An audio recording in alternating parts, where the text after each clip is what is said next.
pada buku-buku Islam. Hanya itu yang diperkenankan setelah pemerintahan masuk.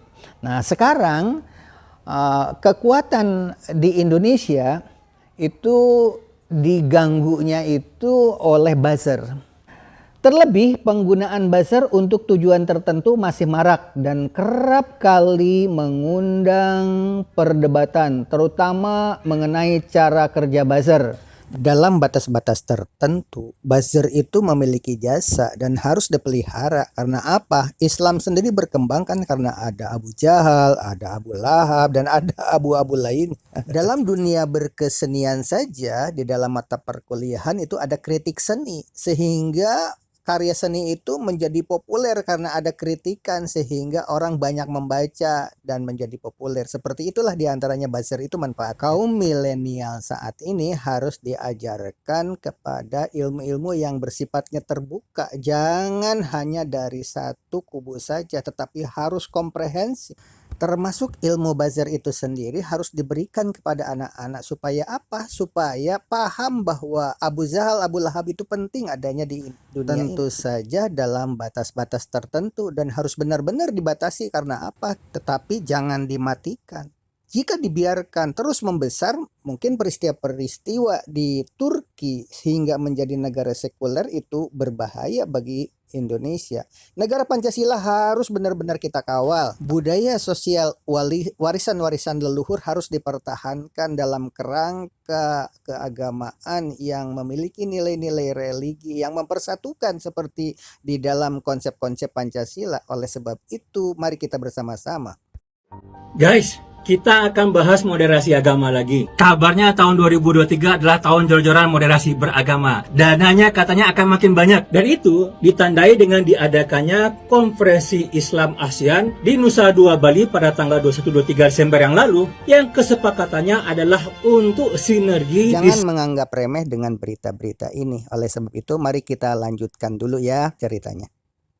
Dominasi moderasi agama. Pertanyaannya, kenapa sih mesti moderasi agama? Jawabnya secara sederhana, moderasi agama ini dijor-jorkan tujuannya adalah agar umat Islam tidak fanatik lagi kepada agamanya. Sementara kalau kita pahami, kekuatan umat Islam ini tidak lain adalah pada kekuatan akidah yang mereka miliki. Yang pada akhirnya, kalau umat Islam tidak kuat akidahnya, maka mereka akan gampang diatur dan dikuasai dengan aturan-aturan sekuler yang ada. Saya sudah pernah bahas bahwa moderasi agama ini proyeknya Barat melalui Rand Corporation yang link bukunya bisa didapat di caption video ini. Strategi yang dilakukan Barat dalam moderasi agama ini adalah perang istilah. Itu dengan 3 cara. Pertama, mengkriminalisasi sejumlah ajaran Islam dan istilah-istilahnya seperti istilah jihad, khilafah, khisos, poligami, jilbab, cadar, dan sebagainya. Dengan begitu, umat menjadi takut terhadap istilah dan ajaran yang berasal dari agamanya sendiri. Kedua, dengan cara mengacaukan istilah-istilah dalam ajaran Islam, lalu mereka campur dengan pemikiran Barat agar umat Islam itu kebingungan. Misalnya, merancukan istilah demokrasi itu sama dengan musyawarah atau kekhilafan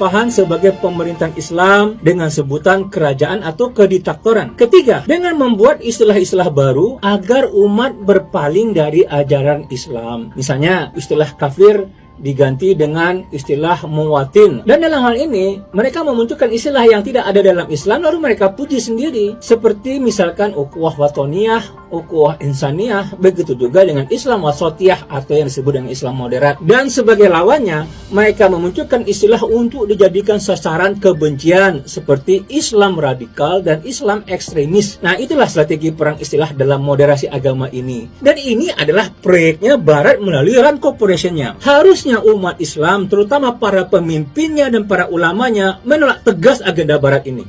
Pada buku-buku Islam, hanya itu yang diperkenankan setelah pemerintahan masuk.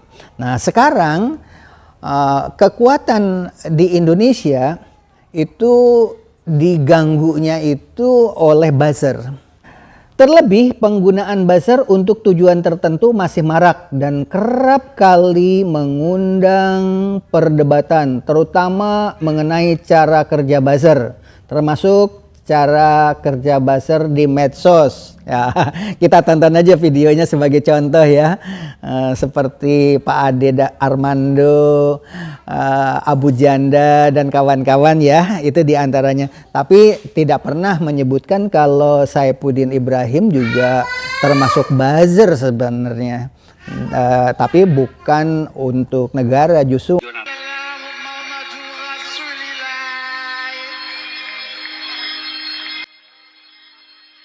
Assalamualaikum warahmatullahi wabarakatuh.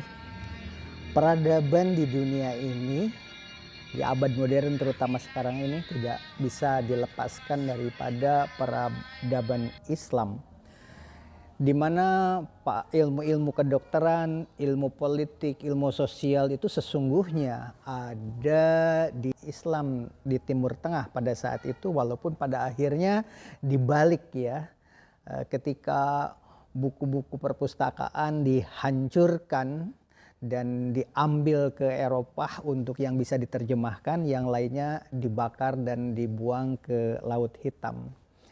Tapi bukan itu yang akan kita bahas kali ini, yaitu perkembangan Islam abad ini yang mempengaruhi di perpolitikan Indonesia. Mulai Turki, katakanlah ketika Mustafa Kamal Atatürk. Kekuatan umat Islam ini tidak lain adalah pada kekuatan akidah yang mereka miliki. Yang pada akhirnya kalau umat Islam tidak kuat akidahnya, maka mereka akan gampang diatur dan dikuasai dengan aturan-aturan sekuler yang ada. Saya sudah pernah bahas bahwa moderasi agama ini proyeknya Barat melalui Rand Corporation, yang link bukunya bisa didapat di caption video ini. Strategi yang dilakukan Barat dalam moderasi agama ini adalah perang istilah. Itu dengan 3 cara. Pertama, mengkriminalisasi sejumlah ajaran Islam dan istilah-istilahnya, seperti istilah jihad, khilafah, khisos, poligami, jilbab, cadar, dan sebagainya. Dengan begitu, umat menjadi takut terhadap istilah dan ajaran yang berasal dari agamanya sendiri. Kedua, dengan cara mengacaukan istilah-istilah dalam ajaran Islam, lalu mereka campur dengan pemikiran Barat agar umat Islam itu kebingungan. Misalnya, merancukan istilah demokrasi itu sama dengan musyawarah, atau kekhilafahan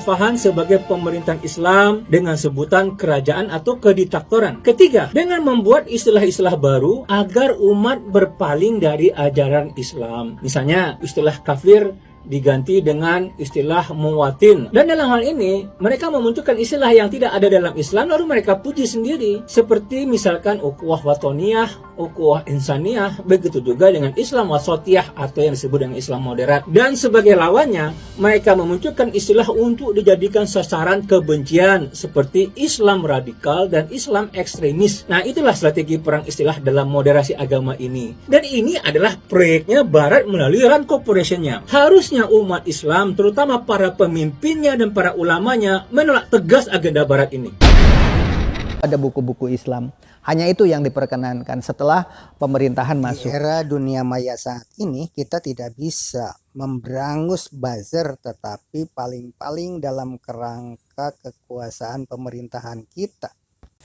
Tidak dibunuh tetapi dikendalikan, karena buzzer-buzzer itu jika kita kendalikan oleh kekuatan pemerintahan yang ada, pasti ada manfaatnya.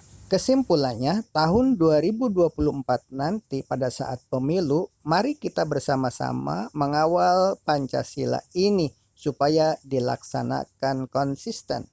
Jika sudah bekerja keras, maka tawakaltu 'alallah. La haula wala quwata illa billah.